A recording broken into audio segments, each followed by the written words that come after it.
Bonjour, je suis Maïti, sage-femme, coach, écrivaine, danseuse, femme, mère, vivante de la planète Terre. Quoique. Euh, j'ai envie de m'appuyer sur la journée internationale pour le cancer euh, pour vous partager un peu de mon expérience. Je fais partie de ces personnes que le cancer touche. Je parle au présent parce que je suis dedans, je n'en suis pas sortie.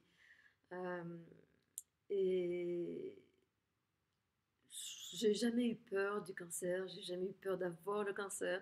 Je n'ai coché aucune des cases qui puissent euh, faire présupposer le fait qu'un cancer puisse arriver. Pas d'antécédents, pas. Voilà. Et, euh, et pourtant, en fin juillet 2018, j'ai senti dans mon sein gauche une boule apparaître. Je sais que elle est apparue en une semaine et elle était à peu près grosse comme ça, avec un petit satellite, un petit pois chiche un peu plus loin, et puis un ganglion aussi. Euh, Au départ, je voulais pas trop y croire.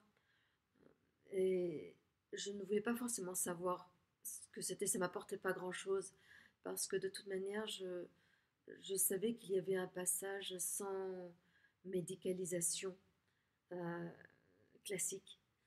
Et je sais qu'il y a un passage, même si ce n'est pas celui que j'ai choisi.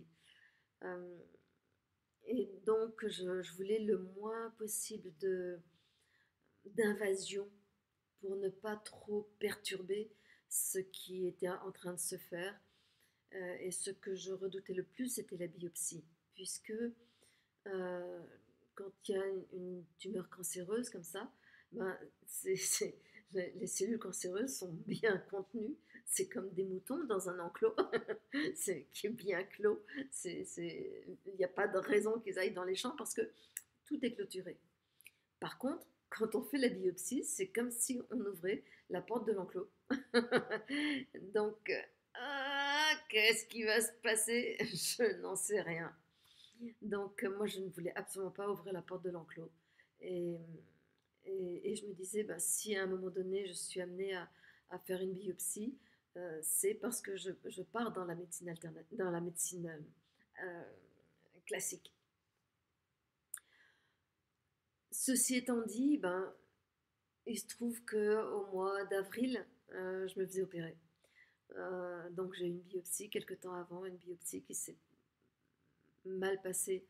Euh, Mal passée, une personne qui n'avait pas envie de la faire. Moi j'avais demandé une biopsie, qu'une ponction sur la tumeur la plus grosse, et le chirurgien avait accepté. Et là, celui qui l'a fait a voulu obstinément faire 3 ponctions sur chacun des points, sur les 3 zones qui étaient un petit peu atteintes.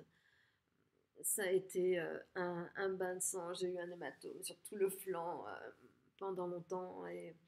Et voilà, et ce qui fait qu'à la chirurgie, ben, on m'a enlevé toute la chaîne ganglionnaire de ce côté-là. Il y avait une grande majorité des ganglions qui étaient atteints, et qu'effectivement, ben, il y a de par l'hématome, entre autres, il y a pas mal de cellules cancéreuses qui sont parties dans le sang.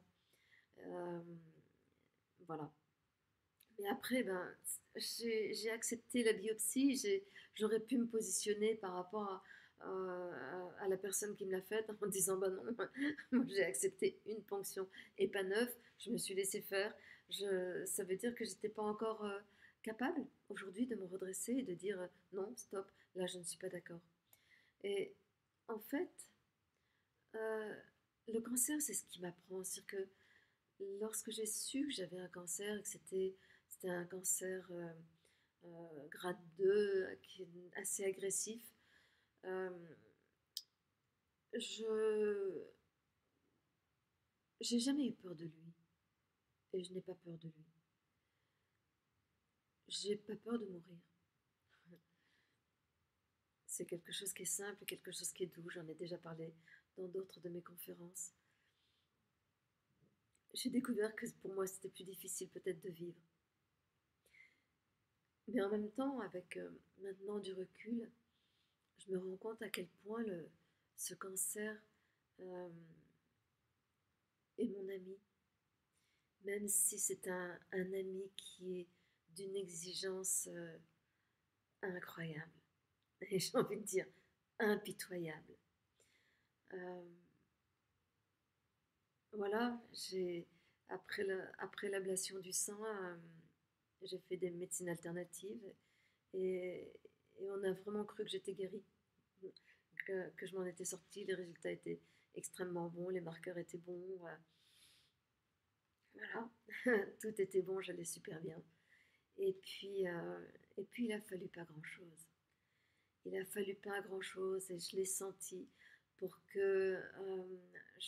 pour que je trébuche, que je reprenne des habitudes, principalement au niveau du travail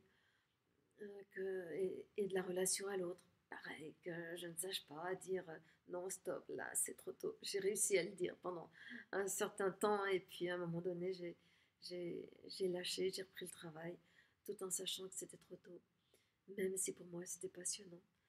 Euh, et, et de fil en aiguille, ben voilà, je me suis cassé la clavicule. Euh, on me disait qu'il fallait voir qu'est-ce qu'il y avait dessous cette clavicule pour qu'elle se soit cassée sur un geste vraiment très très simple, euh, pour que mes côtes se cassent comme ça et autres. Et les médecins me disaient, ben oui, il faut retourner voir l'oncologue, mais j'apprécie pas forcément mon oncologue. Et moi, je croyais pas du tout que, que le cancer revenait, puisque 2 mois avant, les résultats étaient super bons. Donc, qu'est-ce qui allait faire que tout d'un coup, je fasse une récidive, quoi. Et c'est là où j'ai commencé à avoir des spasmes, où j'ai rétréci au lavage, j'ai perdu des centimètres.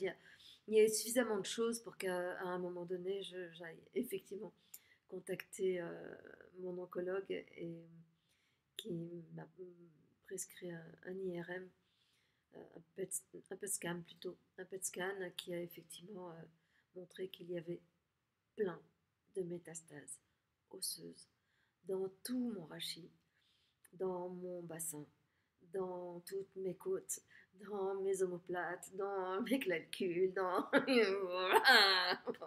voilà, quand je disais, mais elles sont où les métastases? Ils disaient, mais partout. Partout, vos os, ils sont tout hités, ils sont pleins de trous. Euh, et donc, de nouveau, j'ai accepté biopsie et là, j'ai accepté euh, des traitements, hormonothérapie, chimiothérapie en comprimé, radiothérapie, une toute petite radiothérapie de 5 séances. Mais voilà, on ne dit pas tout. On dit que la radiothérapie, c'est par rapport à la douleur. Or, je peux pas dire, j'avais ces spasmes, mais je peux pas dire que j'avais vraiment euh, de la douleur. J'ai été mise sous morphine, j'ai pris de la morphine, j'ai joué le jeu en, parce qu'ils me disaient, bah oui, prenez-en pour pouvoir marcher normalement, pour pouvoir bouger normalement et autres. Mais ça n'a strictement rien changé. Et en même temps, j'ai tellement travaillé dans ma vie sur la douleur que j'ai une relation à la douleur qui est très particulière. Ce qui fait qu'à un moment donné, j'ai arrêté la morphine. Et ça me permettait beaucoup plus de gérer, moi, les choses. Et ça allait beaucoup mieux à ce moment-là. Et donc voilà, j'ai eu effectivement euh, tout ça. Mais la radiothérapie, c'est après que j'ai su que ça tuait l'os et que ça donnait plus de chances de récidive parce que l'os est plus fragile. Ok. Ok. De la même manière, c'est après que j'ai su que les comprimés que je prenais, c'était de la chimiothérapie. Comme, euh, comme j'avais refusé la chimiothérapie en injectable après mon opération, euh, ils avaient cru que je refusais la chimiothérapie. En fait, c'était pas ça que je refusais. Moi, je refusais l'abonnement à l'hôpital parce que j'avais besoin de trouver la vie. C'est vers ça que le cancer m'amène. C'est vraiment trouver la vie et respirer la vie. de plus en plus, euh, et, et que je savais pertinemment qu'en prenant un abonnement avec au départ 3 fois par semaine, 3 ou 4 fois par semaine pour la radiothérapie pendant je sais pas combien de temps à l'hôpital, et puis ensuite 1 fois par mois, et puis ensuite pour moi c'était la mort. Mais ça m'appartient, ça m'appartient. C'est par rapport à mon ressenti. Moi, j'ai besoin de l'air, j'ai besoin de la campagne, j'ai besoin de pouvoir voyager, de pouvoir partir, de pouvoir aller en montagne, de pouvoir. Et je ne vais pas pouvoir le faire juste sur 2 jours, ça va m'épuiser de faire des allers-retours. J'habite pas à la montagne. Et, et l'hôpital n'est pas à la montagne non plus. Donc c'est pour ça que j'avais refusé. Euh, Là, les traitements que j'avais, ben, c'est des traitements, des piqûres, des comprimés, c'est des choses qu'on peut faire en déplacement. Euh, c'est pour ça que j'ai accepté sans problème. Et j'ai beaucoup dialogué avec mon corps, avec mes cellules pour qu'ils tolèrent, pour être en accord avec cette médication et pour que, voilà, pour que mes cellules accueillent ça, même si je savais que ça serait un coup dur pour mon corps. Euh, et en même temps, ben, mon corps avait besoin d'aide à ce moment-là. Alors en même temps, j'ai fait plein de choses au niveau énergétique, homéopathie, naturopathie, acupuncture, enfin, voilà, je fais d'autres choses. Euh, mais je dirais, je sais pertinemment que ce qui va me permettre de sortir du cancer, c'est moi. C'est aucun des éléments extérieurs. Ni chimiothérapie, ni radiothérapie, ni hormonothérapie, ni homéopathie, ni naturopathie, ni énergétique, ni. C'est juste moi. C'est-à-dire que le cancer est là, j'ai dit que c'était un ami. C'est ouais, c'est vraiment. Et il m'a tendu la main à un moment de ma vie, et ça m'émeut de vous le dire. Il m'a tendu la main en me regardant en face et en me disant alors, tu fais le choix de la vie ou tu veux mourir. Et effectivement, les chemins dans lesquels j'étais avec un travail passionnant, mais euh, qui ne me laissait pas beaucoup de temps libre, avec un compagnon qui était très que j'aime énormément, même si je suis plus avec lui, mais qui était très dur, euh, très dur. Je me rends compte maintenant, très tranchant. Euh, Bah, ça faisait que j'allais mourir. Je ne pouvais pas m'épanouir là-dedans. Et, et le cancer a amené, il a donné un grand coup de pied dans la fourmilière, déjà la première fois, alors que on venait juste de se marier. Euh, et ben voilà, ça a remis des choses en question. Je me suis extraite, j'ai appris à ne pas participer à ce qui était fait autour, même si tout le monde était surchargé de travail parce qu'il devait reprendre la masse de travail que je faisais dans la société.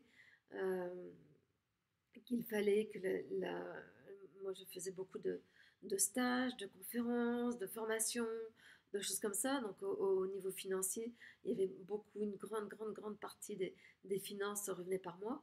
Et là, j'ai tout arrêté du jour au lendemain, quasiment. Donc c'est pas facile en face pour un compagnon. Et puis euh,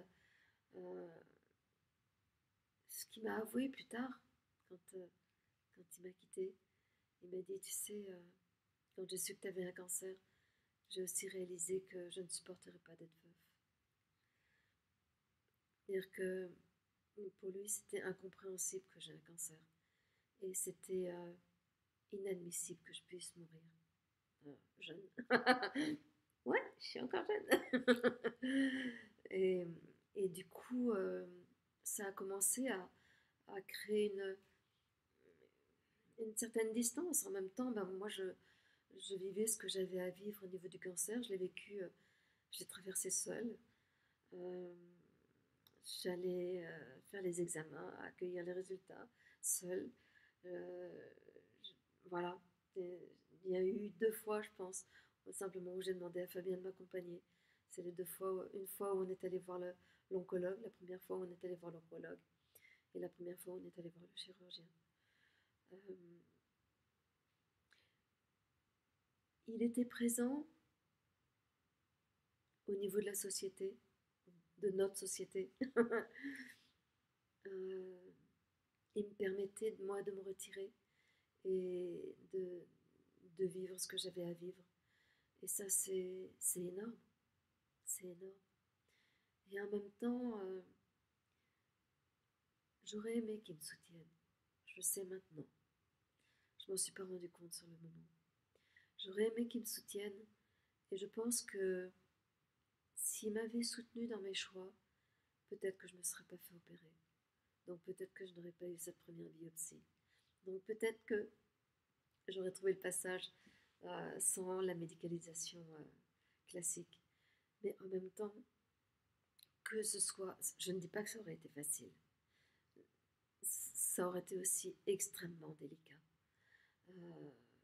Et ça demandait d'avoir une foi, ça m'aurait demandé d'avoir une foi inconditionnelle, et je ne l'avais pas cette fois. Alors que maintenant, je peux dire que je l'ai, avec tout ce que j'ai traversé. J'ai foi en ce que la vie me propose, j'ai foi en moi, dans cette capacité à pouvoir traverser ce que la vie me propose.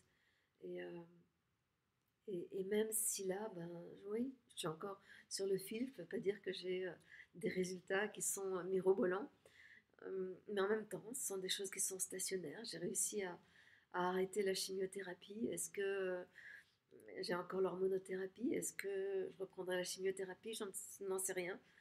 Euh, mais voilà, je vis, je suis heureuse, je voyage. Je crois que je me suis jamais sentie aussi libre, aussi vivante. Je me détache de tellement de choses, quasiment tout, si ce n'est de moi. Et c'est ça, pour moi, le cancer, c'est une boule d'énergie de vie. C'est des cellules qui sont débordantes de vie et qui simplement, elles échappent à ma gouvernance. C'est-à-dire qu'elles me disent juste: Eh oh, tu gouvernes sur tes terres? Tu crois que tu gouvernes sur tes terres? Regarde, juste là. Non, c'est pas toi qui gouvernes. C'est ces cellules, c'est quelque part de la vie qui n'en fait qu'à sa tête dans cet espace-là.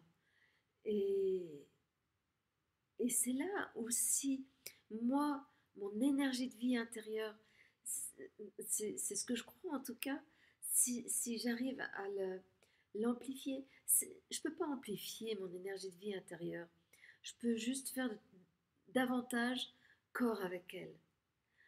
Je peux davantage l'épouser comme s'il était un cheval fougueux qui m'entraîne au galop et que, ok, où tu vas, je vais. Je fais corps avec toi. Et ça, c'est une ouverture à 100%. C'est un oui à la vie qui est démesuré et qui vient me chercher dans les moindres espaces.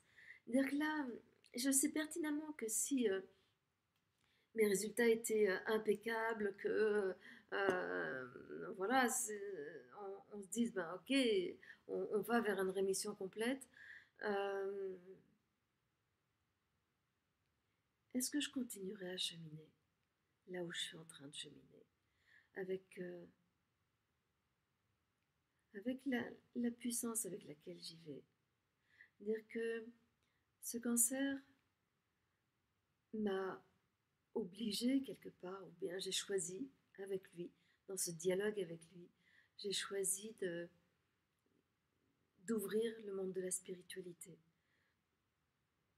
Je ne peux pas dire qu'il était fermé avant, mais d'un certain côté, à l'intérieur de moi, c'était ok, je sais qu'il est ouvert, mais en même temps, je fais comme si je voyais rien. J'en parle pas. Voilà, la spiritualité, c'est un bien grand mot, hein.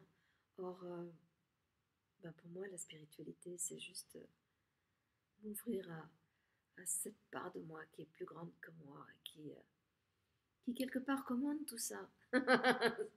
c'est, c'est juste moi qui me suis donné à vivre tout ça. C'est ça qui est incroyable.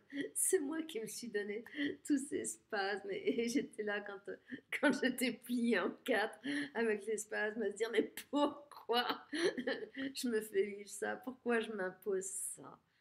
Ben, c'est juste pour que ce que je crois être, à savoir mon identité, cette part-là physique, humaine, euh, que je puisse, euh, c'est pas la lâcher, mais que je puisse la rendre transparente pour, euh, pour pouvoir rayonner pleinement ce qui est moi, mais que je ne sais pas ce que c'est. C'est de l'énergie de vie pure, c'est de l'amour pur. Ça, je le sais, c'est facile à dire, mais pas si facile à accueillir, à exprimer, à incarner. Et c'est le grand challenge de l'incarnation, je pense. Donc voilà, moi par rapport au cancer, ben, oui, j'ai fait un régime cétogène pendant plus d'un an. Je mange toujours pas de sucre.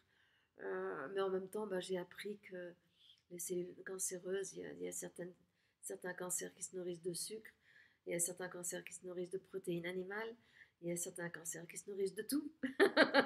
Donc, si je ne le sais pas, pourquoi, pourquoi est-ce que je vais suivre un régime particulier? Euh, pour moi, il m'apprend à écouter le plus finement possible ce qui est juste pour moi, à écouter ce qui vient de ma tête et à aller de plus en plus dans mon cœur. Mon cœur, il a besoin de pas grand-chose, si ce n'est que je l'écoute. Voilà, le cancer, pour moi, c'est pas quelque chose qui me veut du mal. Ce n'est pas quelque chose que j'ai à combattre. Plus je le combats, et plus il prend de la force. C'est un ami, c'est un ami, et j'ai vraiment à aller à sa rencontre. Et j'ai vraiment à... J'avais lu ou entendu euh, que le cancer, il fallait plonger dans son cancer. Et quand je l'avais lu, je n'avais pas forcément compris. Je me suis dit, ok, d'accord, mais je vois pas trop ce que ça veut dire. Et j'ai très peu lu sur le cancer.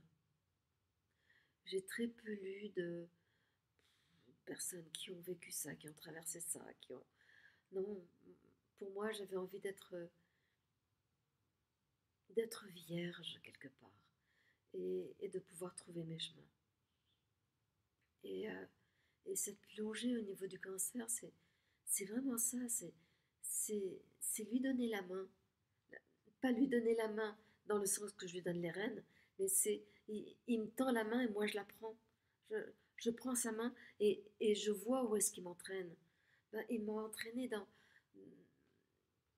aller voir plein de choses à l'intérieur de moi, à découvrir des choses passionnantes, mais en même temps à comprendre plein de choses et en même temps à accepter que je puisse ne pas comprendre, que je puisse ne pas comprendre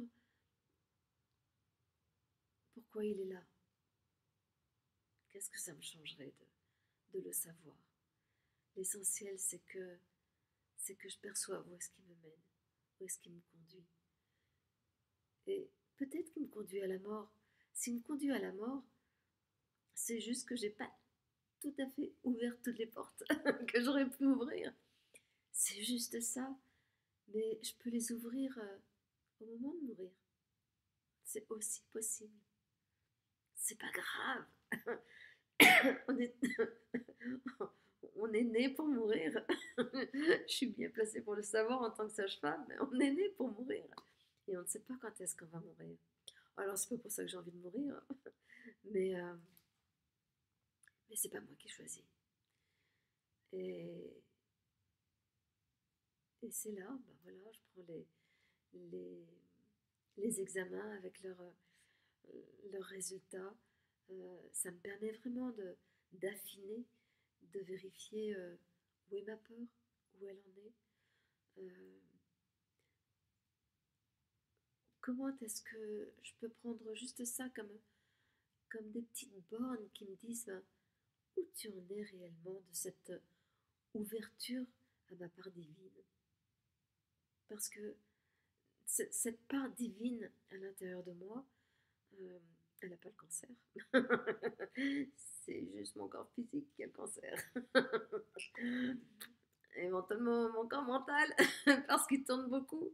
C'est peut-être aussi lui qui exprime ça, le trop d'activité, même si je le calme de plus en plus. Euh, mais le cancer, il n'est pas dans tous les espaces de moi. Et du coup, c'est le fait de ne pas m'accrocher à cette part de moi qui est malade. Je me suis jamais sentie malade. Au départ, je je voulais pas en parler. J'en ai très peu parlé autour de moi. Euh, j'ai commencé à en parler quand j'ai eu l'ablation du sein. Mais avant, je voulais très peu en parler parce que je voulais pas être considérée comme cancéreuse. Je suis une de celles qui a le cancer. Et du coup, quand on dit bonjour, c'est bonjour. Il y a déjà toute la, toute la peine, bonjour, comment tu vas? Non, c'était intolérable pour moi ça. Parce que moi, je me suis jamais sentie malade. Mais jamais, jamais. Mais même encore aujourd'hui, ça me fait bizarre de, oui, effectivement, j'ai un ami cancer. C'est comme s'il était à côté de moi. Et moi, je suis pleinement vivante dans mon corps, quoi. Il ne me perturbe pas. Bon, juste les résultats. Mais voilà, pour moi, c'est un grand guide vers la vie. C'est un grand guide de, vers la joie, vers l'insouciance, retrouver mon innocence, l'innocence de mon enfant intérieur, c'est de retrouver ma spontanéité, de retrouver le plaisir de vivre et d'avoir foi dans le fait de euh, plus je m'ouvre, plus j'ouvre et plus je peux recevoir. Qu'est-ce que je vais recevoir? Je n'en sais rien. Mais en tout cas, j'ai envie de la jouer, cette carte de la foi. De la foi en la vie, de la foi en l'amour, de la foi dans le fait que l'amour, l'ocytocine, cette hormone de l'amour dont j'ai si souvent parlé,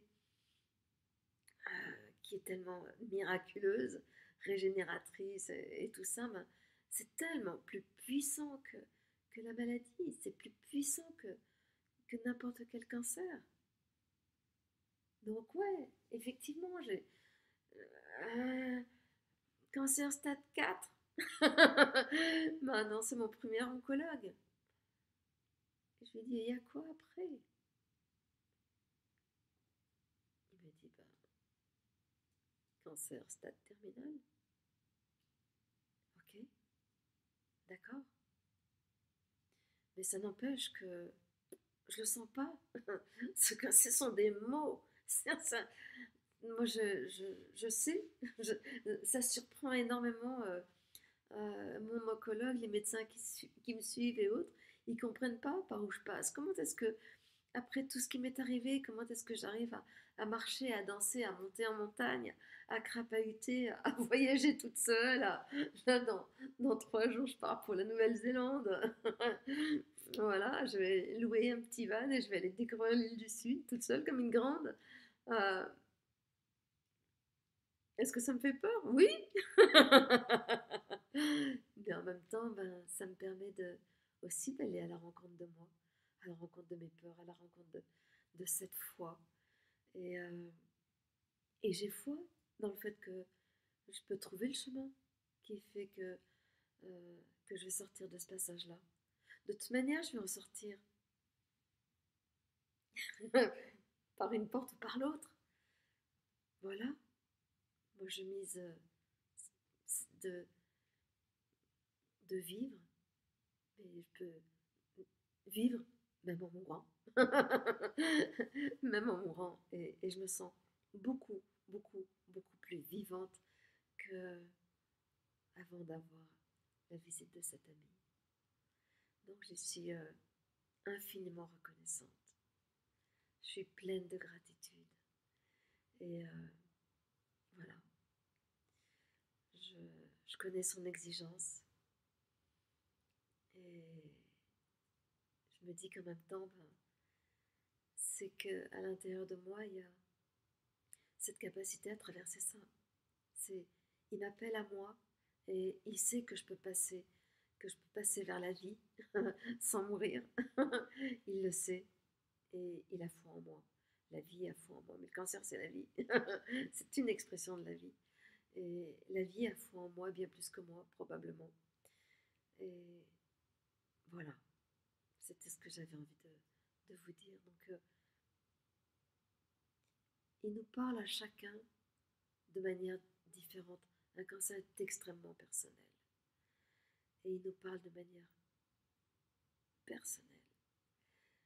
Et en même temps, ben, il nous amène à aller voir nos peurs. La peur de mourir, la peur de la maladie, la peur de perdre quelque chose, la peur de souffrir, la peur de l'isolement, la peur de... Chacun ses peurs. Chacun ses peurs. Et ce que je sais, c'est que c'est le moment d'aller les regarder en face, ces peurs. De ne pas en avoir peur et de se dire, ok, la mort, c'est quoi si je la regarde en face? Le fait de perdre le contact avec les miens, de quitter la terre, de quitter ce corps avec cette capacité de sentir, de ressentir, de m'émerveiller de tout ça. Qu'est-ce que c'est? Le cancer avec tout ce que ça entraîne. Qu'est-ce que c'est? Voilà, de quoi j'ai besoin pour le traverser? De quelles ressources? Peur de la solitude. J'ai jamais été aussi seule de ma vie. Je suis solitaire de nature, mais là, effectivement, j'ai jamais vécu aussi longtemps seule. Et en même temps, c'est la première fois que je me sens pas seule, accompagnée par des gens, mais par aussi des choses qui me dépassent. Donc voilà, c'est aller voir ses peurs, c'est ne pas chercher à fuir le cancer, ne pas le regarder en face, lui dire welcome, welcome, tu viens me parler, eh bien parlons. Tu, tu viens, tu me questionnes, eh ben je vais aller chercher, pas forcément une réponse, mais je vais aller chercher les questions. C'est ça qui est important. C'est de me mettre en route dans ces questions. C'est, c'est quoi l'essentiel? L'essentiel là dans, le, dans ce qui est à vivre. C'est-à-dire que c'est quoi? Je ne sais pas combien de jours j'ai à vivre. Et si j'en avais qu'un, c'est quoi ce que j'ai envie de faire de ce jour-là? Alors, on le dit souvent, mais est-ce qu'on le fait véritablement? Voilà, je vous en ai dit pas mal. Je vous dis d'autres choses dans d'autres de mes vidéos. Et là, c'est ça, je suis, en voyant le nombre de cancers qu'il y a actuellement, je me dis que c'est probablement un moyen qui est donné à l'humanité de d'augmenter son taux vibratoire et de changer d'état de conscience et d'arriver à prendre le virage que l'humanité prend actuellement. Donc j'ai envie de vous dire, tous ceux qui ont le cancer, euh, j'ai envie de vous dire, redressez-vous, retrouvez votre dignité, ne vous laissez pas enterrer par le cancer. Au contraire, laissez-le, permettez-lui de vous propulser dans la vie, de vous propulser dans l'amour, de vous propulser dans la joie. Et advienne que pourra. Et au moins, ces instants de joie, ces instants d'amour, personne ne pourra vous les prendre. Vous les aurez vécus pleinement. Et moi, je compte bien jusqu'à la dernière minute. Je compte bien vivre dans la joie et être dans l'amour. qui m'apprend. Waouh, c'est tellement précieux. Je ne sais pas si vous réalisez. Quelle chance, quelle chance. Bon, j'aurais peut-être pu comprendre autrement. Mais voilà, il en est ainsi. Merci à vous qui m'écoutez. Merci à vous qui me suivez, ça m'encourage, ça m'amène plein de sourires. Donc n'hésitez pas à mettre un like, un petit cœur, un petit pouce, hein, voilà. N'hésitez pas à partager cette vidéo, je pense qu'elle peut aider d'autres personnes. Vous pouvez aussi me poser des questions, m'écrire des commentaires. Et si vous avez envie de me suivre, puisque je pars vers de nouvelles aventures, si vous avez envie de me suivre, le meilleur moyen c'est sur Facebook. Voilà, Maïti Trélin sur Facebook. Merci à vous.